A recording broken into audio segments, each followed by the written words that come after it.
क्योंकि जो बात सामने आने वाली है वह तुम्हारी पूरी सोच बदल सकती है। तुमने जीवन में कई बार किसी इंसान, किसी रिश्ते, किसी अपने को दिल से चाहा होगा, अपना समय दिया होगा, भरोसा दिया, भावनाएं दी, लेकिन क्या तुमने कभी रुक कर यह पूछा कि सामने वाले ने भी तुम्हें उतनी सच्चाई से चाहा? कभी सब कुछ दे दिया और बदले में क्या मिला? उपेक्षा, छल या खामोशी जो भीतर तक तोड़ देती है, विचलित कर देती है। जरा ठहरो, अब दिल से नहीं दिमाग से सुनो। आचार्य चाणक्य ने कहा था, जो व्यक्ति केवल भावनाओं से बंधा रहता है वह दुनिया की चालों में उलझ जाता है, और जो बुद्धि से संचालित होता है वह चालों को समझकर आगे बढ़ता है। तुम्हारी पीड़ा की जड़ क्या है? तुमने वहां दिल दिया जहां विवेक लगाना चाहिए था। कोई मुस्कुराकर तुम्हें अपना कहे और जब तुम टूटो तो वही सबसे पहले दूर चला जाए, यह संयोग नहीं, रणनीति भी हो सकती है। वह खेल रहा, तुम निभा रहे थे, वह सोच से चला, तुम भावना से डूब गए। अब समय है भीतर के सम्राट को जगाने का।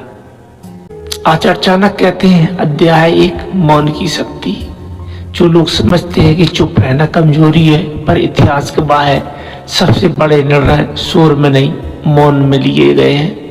अपमान का तुरंत उत्तर ना देना, हर विवाद में ना कूदना, हर ताने पर प्रतिक्रिया ना देना, यह डर नहीं, आत्मनियंत्रण है। जब चाणक्य को अपमानित कर दरबार से हटाया गया था, उन्होंने उसी क्षण प्रतिकार नहीं किया। उन्होंने योजना बनाई, समय को अपना साथी बनाया, और जब लौटे तो सत्ता का स्वरूप ही बदल दिया। मौन क्यों प्रभावी है? सामने वाला तुम्हारी गहराई नहीं समझ पाता, वह अनुमान लगाता रहता है। जब तुम अपनी ऊर्जा बचाते हो, हर जगह खुलकर बोल देना बुद्धिमानी नहीं। अपनी इच्छाएं, अपनी योजनाएं, अपने सपने सबको बताना स्वयं को कमजोर करना है। नीति कहती है, अपनी रणनीति को सार्वजनिक मत करो, कभी मत करो। लेकिन मौन का अर्थ यह नहीं कि कभी भी ना बोलो। बोलो जब तुम्हारे शब्द स्थिति बदल सकते हो। बोलो जब चुप्पी अन्याय को बढ़ा रही हो। बोलो जब तुम्हारी शांति को कमजोरी समझा जाने लगे। बाकी समय सुनो, स्थिर रहो। आचार्य चाणक्य कहते हैं, अध्याय 2, धोखे की पहचान करो। सबसे गहरा बार वहीं से आता है जब भरोसा सबसे अधिक होता है। नीति कहती है, खुला सत्य उतना खतरनाक नहीं जितना वो है जो मित्र बनकर पास आता है। कुछ संकेत याद रखो, जो अत्यधिक मीठा हो, हर बात पर सहमत हो, सावधान रहो। जो तुम्हारी सफलता पर चुप हो जाए पर तुम्हारी असफलता में सक्रिय, वह साथी नहीं। जो तुम्हारे राज जानना चाहे पर अपना कुछ न साझा करे, वह भरोसे के योग्य नहीं है।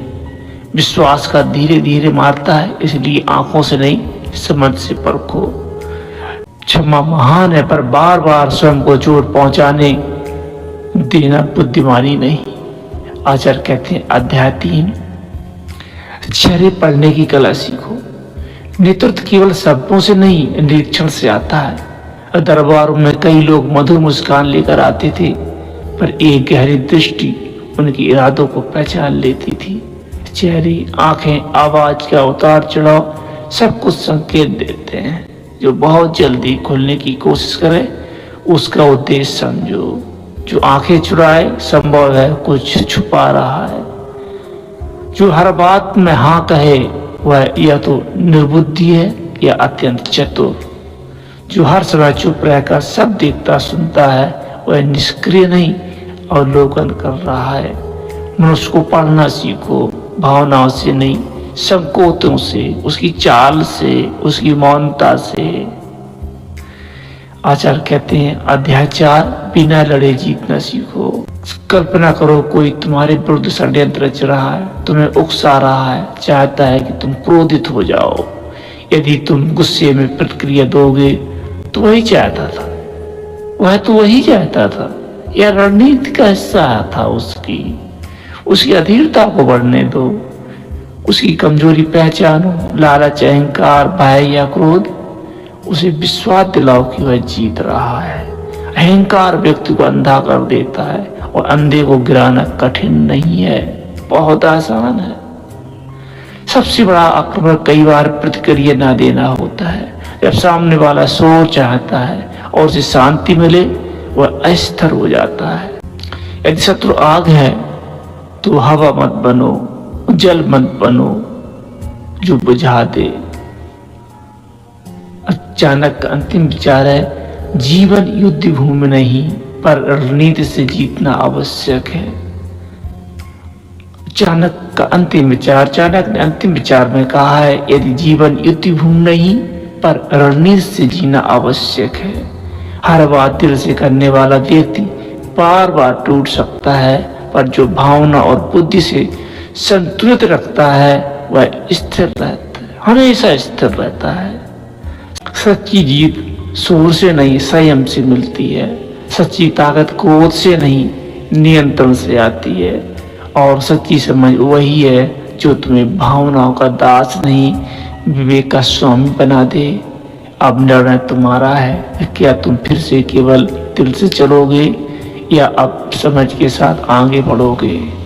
याद रखो, मौन, निरीक्षण और सही समय, ये तीनों मिलकर किसी भी व्यक्ति को अजय बना सकते हैं, उसकी जीवन की काया पलट सकते हैं, उसे वह सब कुछ दे सकते हैं जो जीवन में चाहिए। बस इन नियमों का पालन करें, जैसा आचार्य चाणक्य ने बताया था। आपका वीडियो कैसा लगा कमेंट कर जरूर बताएं और चैनल को फॉलो, लाइक, सब्सक्राइब करना बिल्कुल मत भूलिएगा। और इस वीडियो को अपने मित्रों तक जरूर शेयर करें, जिससे वह एक नई रास्ता खोज सकें और अपनी विकट समस्या से निकलकर एक सही जीवन यापन कर सकें। धन्यवाद।